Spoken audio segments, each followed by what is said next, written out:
wabarakatuh. Salam jumpa dengan saya Alif Lukmanul Hakim dalam materi keempat mata kuliah pendidikan Pancasila. Kita akan berbicara di materi keempat ini tentang makna penting Pancasila dalam kajian sejarah bangsa Indonesia. Nah, yang pertama ada landasan pendidikan Pancasila. Yang pertama ada landasan historis, kemudian landasan kultural, ada landasan filosofis, dan juga landasan juridis. Landasan historis itu adalah secara historis nilai-nilai Pancasila telah memiliki dan dilaksanakan oleh bangsa Indonesia sejak masa lampau. Terbukti dengan pengakuan terhadap adanya Tuhan, sikap tolong-menolong, toleransi, dan saling menghormati, persatuan kesatuan adanya beberapa kerajaan besar, contohnya Sriwijaya, Majapahit, Demak, dan lain-lain. Kemudian gotong royong, musyawarah mufakat, mengakui menghormati hak dan kewajiban.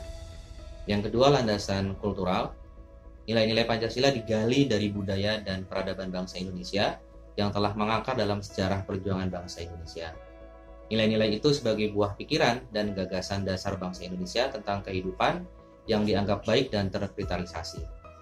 Tata nilai kehidupan sosial dan tata nilai kehidupan kerohanian sebagai budaya dan peradaban bangsa yang memberi corak, watak, dan ciri masyarakat dan bangsa Indonesia yang membedakan dengan bangsa lain. Landasan yuridis, pembukaan UUD 1945 alinea keempat. Undang-Undang Dasar 1945 pasal 31 ayat 1 dan 3 yang sudah diamandemen. Kemudian keputusan Dirjen Depdiknas nomor 38 garis miring dikti garis miring keputusan garis miring 2002 tentang rambu-rambu pelaksanaan mata kuliah pengembangan kepribadian di perguruan tinggi. Undang-Undang nomor 12 pasal 35 tahun 2012 tentang pendidikan tinggi yang menyatakan bahwa kurikulum pendidikan tinggi wajib memuat mata kuliah agama, Pancasila, kewarganegaraan, dan bahasa Indonesia. Setiap warga negara berhak mendapatkan pendidikan. Itu ada dalam pasal 31 ayat sekian ayat 1. Kemudian pemerintah mengusahakan dan menyelenggarakan satu sistem pendidikan nasional yang meningkatkan keimanan dan ketakwaan serta akhlak mulia dalam rangka mencerdaskan kehidupan bangsa yang diatur dengan undang-undang. Ini dalam pasal 31 ayat 3 Undang-Undang Dasar 1945. Yang terakhir, landasan filosofis. Pancasila sebagai dasar filsafat negara mengharuskan penyelenggaraan negara harus bersumber pada nilai-nilai Pancasila. Begitu juga peraturan yang berlaku di negara harus bersumberkan pada Pancasila sebagai sumber hukum. Pancasila sebagai falsafah negara berfungsi sebagai landasan dasar negara yang berada di atasnya, yakni sebagai hakikat, tujuan, kedudukan, atau penyelenggaraan negara diarahkan atau diisi oleh Pancasila. Kemudian ada tujuan pendidikan Pancasila yang meliputi tujuan nasional, tujuan pendidikan nasional, dan juga tujuan pendidikan Pancasila. Yang pertama, tujuan nasional. Dalam alinea keempat pembukaan Undang-Undang Dasar 1945, kita tahu ada 4 tujuan nasional. Yang pertama, melindungi segenap bangsa Indonesia dan seluruh tumpah darah Indonesia, memajukan kesejahteraan umum, mencerdaskan kehidupan bangsa, ikut serta dalam melaksanakan ketertiban dunia. Ya. Kemudian yang kedua adalah tujuan pendidikan nasional, di mana Undang-Undang Nomor 2 Tahun 1989 junto Undang-Undang Nomor 20 Tahun 2003 tentang Sistem Pendidikan Nasional mengatakan bahwa pendidikan nasional adalah untuk meningkatkan kualitas manusia Indonesia, yaitu manusia yang bertakwa terhadap Tuhan Yang Maha Esa, berbudi pekerti luhur, berkepribadian mandiri, maju, tangguh, cerdas, kreatif, terampil, berdisiplin, beretos kerja profesional, bertanggung jawab, dan produktif serta sehat jasmani dan rohani. Pendidikan nasional harus menumbuhkan jiwa patriotik dan mempertebal rasa cinta tanah air, meningkatkan semangat kebangsaan dan kesetiakawanan sosial, serta kesadaran pada sejarah bangsa dan sikap menghargai jasa para pahlawan, serta berorientasi ke masa depan. Ya. Kemudian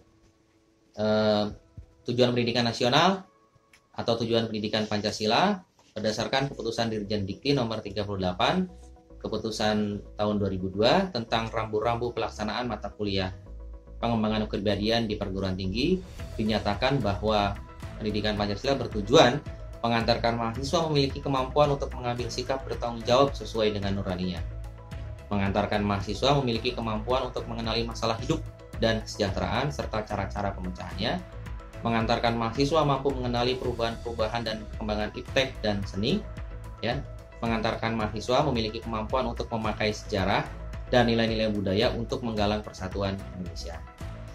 Nah, kemudian ada perjuangan melawan penjajahan yang secara sejarah kita bisa tahu, pertama perjuangan sebelum abad ke-20, kemudian masa pergerakan nasional tahun 1908 sampai 1945 ditandai dengan adanya kebangkitan nasional Budi Utomo 20 Mei 1908, peristiwa Sumpah Pemuda 28 Oktober 1928, dan juga adanya penjajahan Jepang tahun 1942 sampai 1945. Perjuangan sebelum abad ke-20 itu banyak sekali, terutama runtuhnya Majapahit. Kita ambil contoh berkembangnya kerajaan Islam dengan raja yang disebut sultan atau kesultanan, bersamaan dengan datangnya bangsa barat dahulu mengawali penjajahan di Indonesia. Portugis, ada Belanda yang kemudian memiliki tujuan untuk berdagang awalnya atau merkantilisme, namun kemudian malah menjadi penjajah.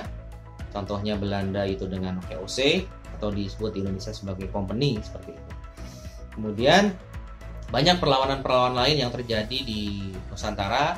Ada perlawanan dari Mataram, perlawanan Sultan Hasanuddin, perlawanan Sultan Ageng Tirtayasa, perlawanan di Maluku oleh Patimura, perlawanan Palembang, perlawanan di Minangkabau, perlawanan di Penogoro, perlawanan Aceh, perlawanan Lombok, perlawanan Batak, dan juga yang lain ada di Nusantara. Kemudian kita tahu pergerakan nasional tahun 1908 sampai 1945 ditandai dengan munculnya Budi Utomo 20 Mei 1908, ya. Kemudian kita tahu cita-cita pendiri Budi Utomo, Dr. Wahidin Sudirohusodo, adalah bagaimana kemudian para pelajar itu bisa mengimplementasikan dan mengaplikasikan ilmu yang diperolehnya, kemudian bisa berguna bagi bangsa dan negara ini. Kemudian slide-slide lain bisa teman-teman lihat dalam materi yang akan saya bagikan di Google Classroom. Akhirnya bisa saya simpulkan dari mata kuliah ini sebetulnya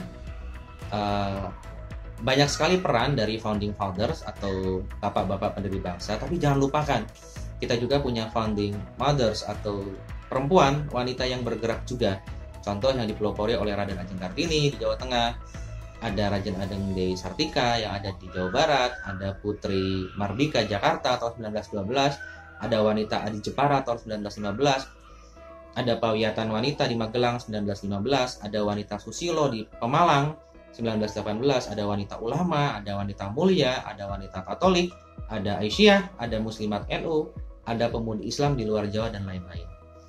Nah, kemudian kita masuk ke Sumpah Pemuda, ya. Sumpah Pemuda 28 Oktober 1928 yang menginginkan kita berbangsa yang satu, bangsa Indonesia, bertanah air yang satu, tanah air Indonesia, dan juga berbahasa persatuan yang satu, bahasa Indonesia.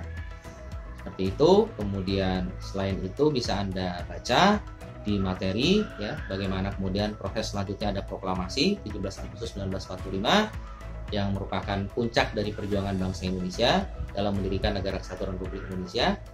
Kemudian hal-hal lain sekali lagi bisa dilihat di materi yang akan saya bagikan di Google Classroom, ya. Sampai nanti teman-teman akan melihat bagaimana Pancasila dalam masa Orde Lama, kemudian Pancasila dalam masa Orde Baru, dan juga Pancasila di era reformasi, seperti itu. Nanti akan kita lanjutkan di forum diskusi dalam pertemuan kita secara daring. Terima kasih.